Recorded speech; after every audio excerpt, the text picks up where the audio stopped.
அஸ்ஸலாமு அலைக்கும். எல்லோரும் எப்படி இருக்கீங்க? நல்லா இருக்கீங்களா? நல்லா இருக்கேன்னு நம்புகிறோம். இன்ஷா அல்லாஹ் நாங்களும் நல்லா இருக்கோம். அல்ஹம்துலில்லாஹ். பார்த்து பத்திரமா இருங்க, சேஃபாக இருங்க எல்லோரும். இப்போ நம்ம என்ன பார்க்க போகிறோம்னா, நம்ம சேனலில் சிக்கன் தொக்கு எப்படி செய்யணும்னு பார்க்கலாம். வாங்க வீடியோக்குள்ளே போகலாம். இப்போ பாருங்கள், சிக்கன் எடுத்து வச்சுருக்கேன். நான் 1/2 கிலோ சிக்கன் எடுத்து வச்சுருக்கேன். வாஷ் பண்ணிவிட்டு 3 வெங்காயம், பெரிய வெங்காயம் சாப் பண்ணி வச்சுருக்கேன். இப்போ அடுப்பு ஒரு சட்டி வச்சுக்கலாம். அதில் தேவையான அளவு எண்ணெய் சேர்த்துக்கலாம். குக்கிங் ஆயில் தான் சேர்த்துருக்கேன். எண்ணெய் காஞ்சதுக்கப்புறமா 1 ஸ்பூன் வெந்தயம், 1 ஸ்பூன் சோம்பு சேர்த்துக்கலாம். அந்த சோம்பு நல்லா பொரிய விட்டு சாப் பண்ணி வச்சுருக்க வெங்காயத்தை சேர்த்துக்கலாம். நான் வந்து ரம்பத்தலை சேர்த்துக்கிறேன். உங்கள் ரம்பத்தலை இல்லைன்னா ஒரு பட்டை, கிராம்பு, ஏலக்காய் சேர்த்துக்கோங்க. நான் அது வந்து எங்களுக்கு பிடிக்காது, அதனால தான் நான் ரம்பத்தலை சேர்த்துக்கிறது. நீங்கள் அதை சேர்த்துக்கோங்க. பட்டை, கிராம்பு, ஏலக்காய் சேர்த்து நல்லா வதக்கி விட்டுக்கோங்க. வெங்காயம் கலர் சேஞ்ச் ஆகி வரணும், அந்த அளவுக்கு நல்லா வதக்கி விட்டுக்கோங்க. நல்லா சேஞ்ச் வந்ததுக்கப்புறம் தக்காளி சேர்த்து நல்லா வதக்கி விட்டுக்கலாம். தக்காளி நல்லா குலைவாக வதங்கி வரணும். வர வரையும் நல்லா வதக்கி விட்டுக்குவோம்.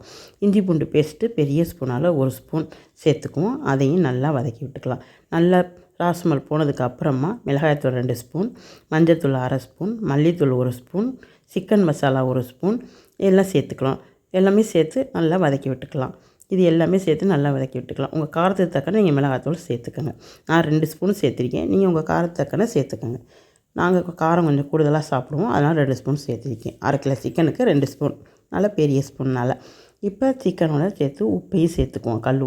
கல் உப்பையும் சேர்த்து நல்லா சிக்கனை நல்லா வதக்கி விட்டுக்குவோம். நல்லா வதங்கி வந்ததுக்கப்புறமா 2 ஸ்பூன் தயிர் எடுத்து நல்லா அடித்து வச்சுருக்கேன். அப்படி சேர்க்காமல் நான் அடிச்சுட்டு சேர்த்துக்கிறேன். ஏன்னா ஊற்றணுன்னா தண்ணியாக ஒரு மாதிரி இருக்க மாதிரி இருக்கும். அதனால் நான் 2 ஸ்பூன் தயிர் எடுத்து நல்லா அடிச்சுட்டு சேர்த்துக்கிறேன். சேர்த்து நல்லா மிக்ஸ் பண்ணி விடுவோம். நல்லா மிக்ஸ் பண்ணி கொஞ்சம் நேரம் நல்லா வேகட்டும். வெந்ததுக்கப்புறம் சிக்கன் வேகிற அளவுக்கு தண்ணி சேர்த்துக்கலாம். அந்த தொக்கு தான் இது, சிக்கன் தொக்கு. அதனால் ஓரளவுக்கு நார்மலாக தண்ணி சேர்த்துக்கோங்க. ரொம்ப தண்ணி சேர்க்க வேண்டாம், கிரேவி மாதிரி இருக்க வேண்டாம். இது தொக்கு. சிக்கன் தண்ணி சேர்த்து நல்லா பிரட்டி விட்டு மூடி போட்டு வேக வைப்போம். இப்போ பாருங்கள், நல்லா சிக்கன் வெந்து வந்துருச்சு பாருங்கள். நல்லா வெந்து வந்துருச்சு சிக்கன். இப்போ இதை வந்து நல்லா வேக விட்டாச்சு. இப்போ இதில் ஒரு பச்சை மிளகாயை 4ஆக கட் பண்ணி சேர்த்துக்குவோம். நான் 4ஆக கட் பண்ணி சேர்த்துருக்கேன் ஒரு பச்சை மிளகாயை. நீங்கள் உங்களுக்கு காரத்தக்கன எவ்வளோ வேணாலும் சேர்த்துக்கலாம். இதெல்லாம் மல்லித்தலை, கருவேப்பிலை 2யுமே சேர்த்துக்கலாம். 2மே ஃப்ரெஷ்ஷான தலையாக இருக்கிறப்போ ரொம்ப வாடையாக சூப்பராக ஜம்முன்னு இருக்கும். சிக்கன் தொக்கு சாப்பிட்றதுக்கும் அம்புட ருசியாக இருக்கும். இப்போ இது எல்லாத்தையுமே சேர்த்து மூடி போட்டு ஒரு 5 நிமிஷம் சிம்மில் வச்சுருப்போம். மூடி போட்டு சிம்மில் வச்சுட்டு 5 நிமிஷம் நின்று ஓப்பன் பண்ணி பார்க்கலாம். பாருங்கள் எப்படி இருக்குதுன்னு. ரொம்ப சூப்பராக இருக்குது.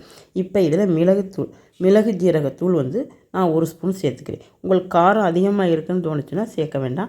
காரம் உங்களுக்கு சரியாக வரும் அப்படின்னா 1 ஸ்பூன் மிளகு ஜீரகத்தூள் சேர்த்து மூடி போட்டு திறந்து பாருங்கள். இப்போ எப்படி இருக்குதுன்னு ஓப்பன் பண்ணி பார்த்தா சூப்பராக ஜம்முன்னு ரெடி ஆகிடுச்சு.